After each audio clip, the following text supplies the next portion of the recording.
Hey guys झालो तर आज बनवली होती मस्त अशी चमचमीत बिर्याणी। बघताय तुम्ही किती छान आणि मस्त अशी बिर्याणी दिसते। चला तर मग बघूया आजची रेसिपी। सगळ्यात आधी इथे पाणी तापवलं, त्याच्यामध्ये खडे मसाले टाकले, लिंबू टाकलं, त्याच्यानंतर मग थोडं मीठ आणि तेल टाकलं, राईस टाकून व्यवस्थित असा भात उकडून घेतला।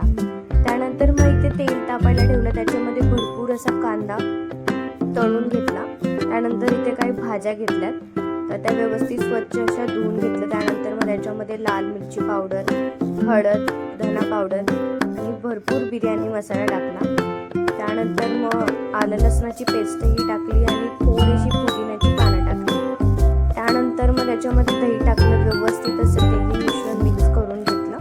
नंतर थोडं मीठ टाकलं चवीनुसारच आणि त्याच्यामध्ये मग जो आपण तळून घेतलेला कांदा होता तो कांदा त्याच्यामध्ये टाकला। परत इथे तेल तापायला ठेवलं, त्याच्यामध्ये जिरे टाकले आणि जो आपण कांदा होता अजून दुसरा कांदा त्याच्यामध्ये भरपूर टाकला। ते व्यवस्थित अशी भाज्या शिजवून घेतल्या।